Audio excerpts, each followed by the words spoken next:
What's up, everybody, and welcome back to Dead Noise. I'm Chris, and with me today, thanks to the power of Zoom, is Mr. Nixon from the band Framing Hanley. How you doing today, sir?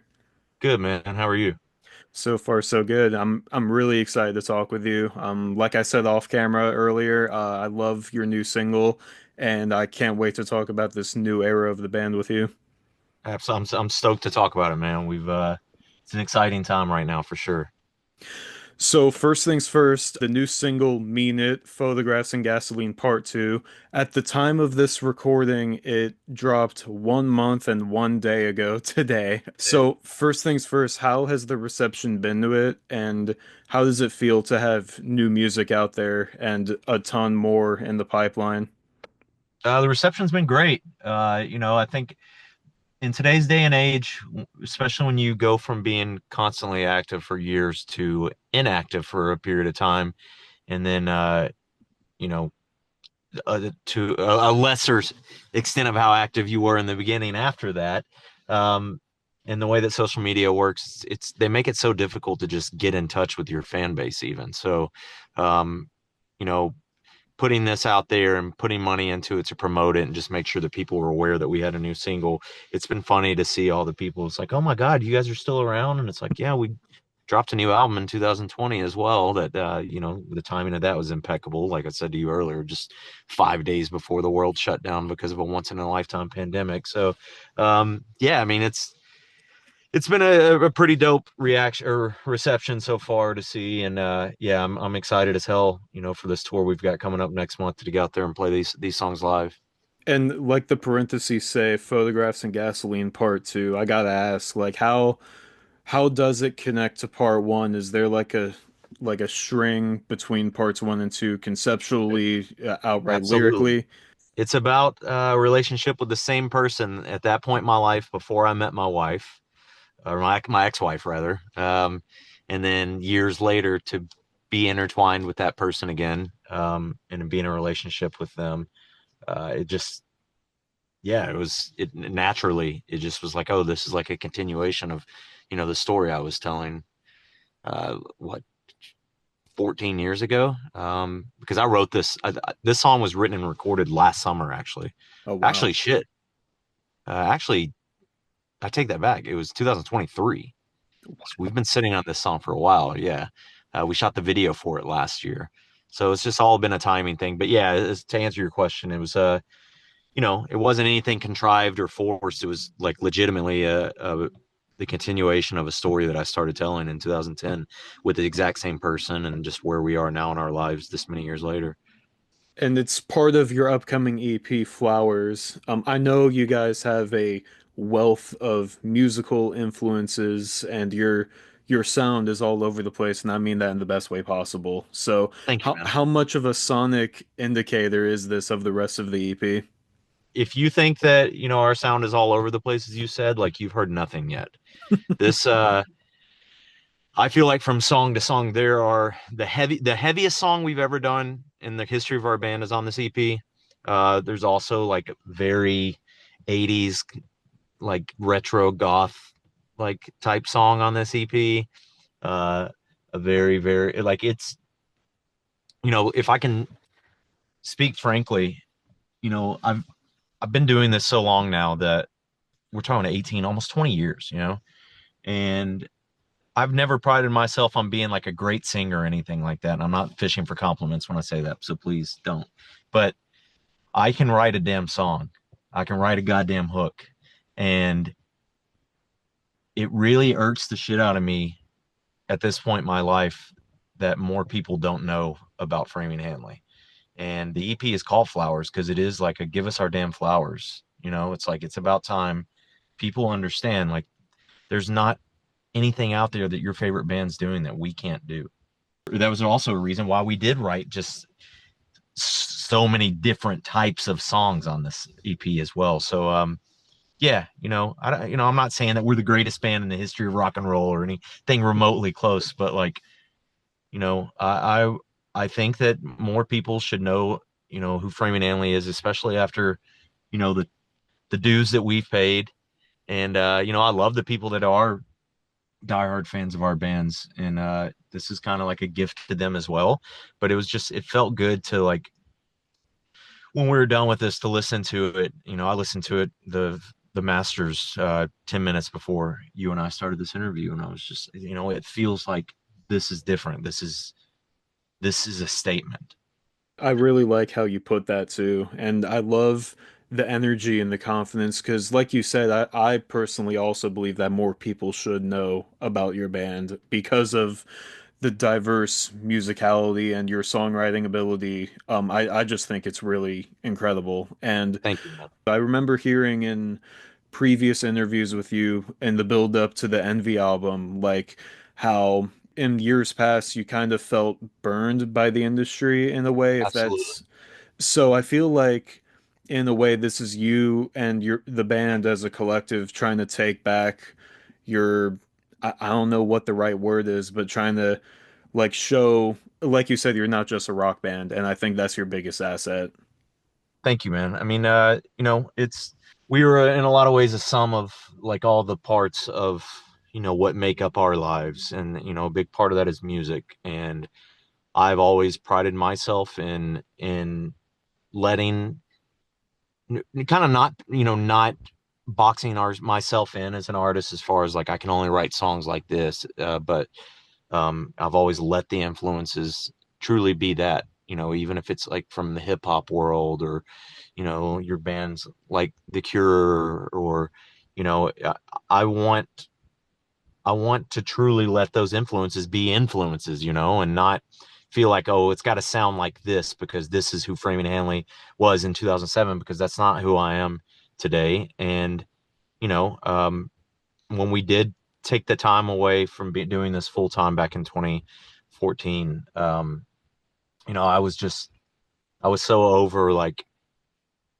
depending on music to be the way that I took care of my family. And, I was fortunate to immediately after I stepped away to find a career outside of music that was honestly far more lucrative than what music had ever been for me. And, as kind of like the natural next step, I gravitated back to music for the right reasons. And that was, for the reasons I started doing this in the beginning, in those garages 25 plus years ago when I was a kid, because it's the way that I deal with my life. This is my therapy. So, yeah, man, it's just, to be at the age that I'm at now and to look back at our career and what we've accomplished and, you know, uh, where we're at, and to feel like I still have so much more to offer and that there's still so much that this industry or this business, uh, I don't want to say owes me, but, kind of owes me. I've worked my ass off for this, and it's like, it's about damn time we get what's ours.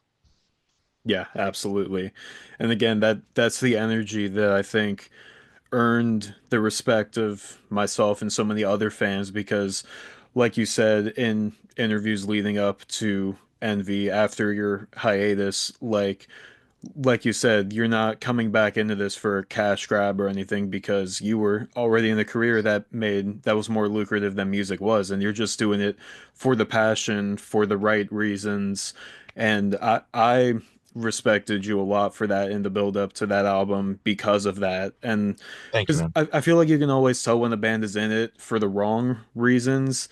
And I've said this in a bunch of other interviews I've had with other artists. Like you actually walk the walk and you're about what you write about, and I think that's very commendable. And to see that continue forward with the continuation of the band's career with this EP and all the music that's going to come after it, because I've heard that you guys plan on releasing more music in 2025 than you have in the last 15 years. So I Yeah. think it's a very, very exciting time to be a fan of yours. Thank you, man. Yeah, well, just real quick to kind of piggyback off that comment. I'm not saying more this year than we've released in totality of, in the last 15 years. I'm saying more in a calendar year than we've ever put out in a calendar year. Right. Um, I mean, yeah, we have we have a ton of material. It's kind of just spilling out at this point for us. So I'm super excited. With how many different influences you have. Like I said, it really shows through in your music because I listen to songs like Baggage Claim and it reminds me of bands like Echo Stone and Boys Like Girls. But then I hear a song like Start a Fire and I hear Rain City Drive, Fame on Fire, Palisades to a certain degree. Um, I've asked this to a couple artists. N Number one, does it make it to have so many different sonic influences, does it make it hard to kind of pin down your own sound, or is it more freeing in a way? And to piggyback off of that, is there any sonic territory or genre, so to speak, that you guys don't think you would dabble in the future? Like, is there just like one side of music that you're like, maybe that's too out there for us? No, I don't think that there's really any boundaries for this band and for us as artists, and we don't want there to be either. I'm not gonna sit here and say that there's not a chance that one day you'll hear a country Freeman Hanley song because I grew up in Nashville, Tennessee. My dad was a country musician. That's what I grew up around. So it's like, it's natural. I talked about doing a country album 20 years ago before all these rock stars started doing their country albums. So, and rappers, I guess, not just rock stars. You got your rappers now like Jelly Roll that are killing it in the country music industry. But no, I mean, there's never going to be something that we're going to be afraid to try. Because I think that as an artist, you should always, be open to a broader brushstroke, and that's kind of where I'm at now. Is just like, I get one life to live, and I just want to create. As a fan of just music in general, I love when musicians create for the sake of creating. Like it's really nice to hear because it feels more real in a sense. Like, 'cause I feel like with pop music, maybe this is just the jaded rock fan in me, but I feel like a lot of the mainstream popular stuff just sounds really corporate and it, for lack of a better term, soulless. But like other like rock bands, a lot of some of them you can feel like the human factor, and that just makes it feel more authentic to me. Maybe that's just me, I don't know, but yeah, I think what you guys are doing is really good. And like you said earlier, this is if my research was done properly, this year I believe is 20 years of Framing Hanley. Not like the first release or anything, but when it was first formed. Is that true? Yeah, yeah, we're right at it. So when you look back on the career that you've had, and also just how loyal your fans are, because I've seen it myself in comment sections of people advocating for you guys to get more notoriety, wondering like more people should talk about this band. How has nobody heard this song? And it's like a deep cut from like 2011 or something crazy. Yeah. How good does that feel? Especially like you said, after feeling blindsided and kind of taken advantage of in from a business side, to have like a loyal um, collective of fans on your side over the last 20 years. How good does that feel? We're fortunate as hell, man. Like, I've been asked before, how do you define success? And for me, success is, you know, 20 years in, there being just one person that's still a fan of Freeman Hanley, let alone, hundreds of thousands, or however many there are out there now.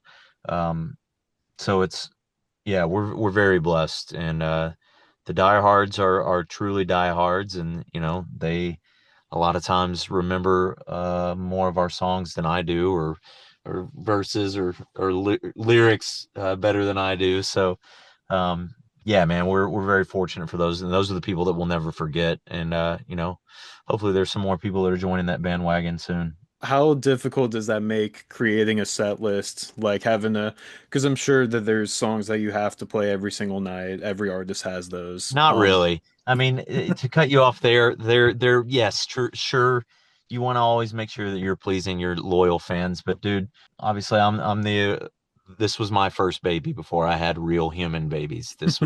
And I am the original member. I'm still here, and we have these discussions sometimes when some of the other guys will be like, well, I think we should put this. And I'm like, yo, listen, you don't know what it's like playing this song for 20 years every night. I'm not fucking playing that song anymore. So, yeah, I mean, you know, and I'm not talking about Lollipop because there was a rebellious part of our career where I was like, we're not playing that song anymore. And that was just a stupid, like, immature stance to have. Like, you know, a lot of people found our band because of that song. And, that song is responsible for one of the worst mistakes in modern music history, and that's when Lil Wayne made a rock album. People can blame us for that, but this upcoming tour that we've got, it's a very, very, I feel like, fair collection of you know songs from our discography. And before I let you go, this is my favorite part of every interview. I have a speed round for you. I got 5 questions. If you want to elaborate, you're more than welcome to. The first question, your favorite song to play live. Man, maybe Start a Fire right now, but there's a new song that we haven't started rehearsing yet that's on the CP that I think is going to be the answer to that, and it'll be the opening track of the set. Your most embarrassing moment on stage.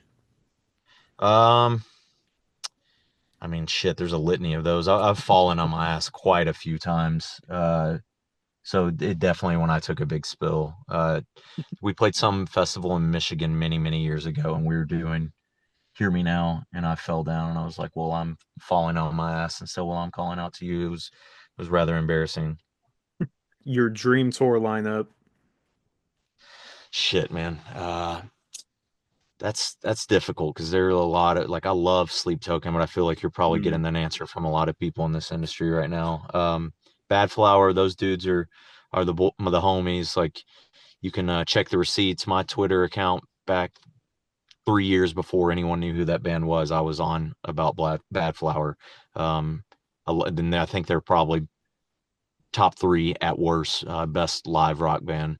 And then Biffy Clyro, another favorite band of mine. Manchester Orchestra, another favorite band of mine. And we've always been lucky. We've always been lucky to, kind of be able to play shows and tour with bands from this side of the spectrum and then this side of the spectrum. You're from your Theory of a Dead Man to your Good Charlotte. So I think that you could make a pretty dope lineup because of the fact that we could fit in with a bunch of different types of bands. Your favorite thing to do outside of music. I mean, fantasy football. I gamble probably way too much. Uh, I wouldn't say that if it wasn't the fact that I'm a bad gambler, but I mean, I would say that I love, like, football, American football, and soccer, but American football just as much as I love music at this point in my life. And as I told you at the beginning of this, I'm at a soccer match right now, my son's second middle school game of the year, and he's a phenom. Like, I will be I know it's crazy to say this because he's in middle school, but I will be very shocked if he's not playing soccer as an adult. Like, as far as, like, his career, that's all. He's super hyper focused on it. His mom and I spend a lot of money on it, and he's a little badass. So I've always been a big soccer fan, but just his love for the sport has only made mine grow. So it's been, and he made a comment a couple weeks back about how when he's over playing in the EPL, he's gonna make sure he has a room for me in his condo. And I'm like, all right, dude. That's awesome. And the last question, this is always my favorite one. The song you wrote that means the most to you. Poor little me. It's on our next. It's on this EP, Flowers. It's just it's a song that I feel like a lot of people are going to identify with, about where we are as a species. Um, you know, and I would also say probably the most honest song that I've ever written is Sweet Tooth, which is also on this EP. And I wrote that song about, um, you know, truly dealing with depression unlike I'd ever experienced before. I'd never really had suicidal thoughts or anything like that. And a lot of times, you're like a superhero to a lot of your fans because of the music that you write sometimes help them get through their problems, and they'll come to you with that. And it's like, they don't realize that, we still go through that same shit. So Sweet Tooth is probably the most honest and open and vulnerable song that I've written, and I would say that "Poor Little Me" is probably the one that I'm most proud of out of anything in the history of our band.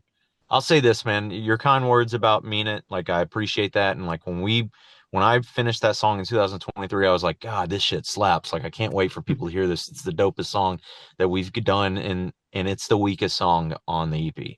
Oh And man. it's not. I don't think it's relatively close. Like I think that people are gonna hear this and they're going to realize that there is no denying where Freeman Hanley is at this point in our careers is, and hopefully, like I said, more people jump on that bandwagon, but regardless, like I'm just going to keep dropping heaters. That's why we love you. But at the time that we're recording this, today would have been Chester Bennington's 49th birthday. And I do think that what you said is really important about mental health, especially with musicians.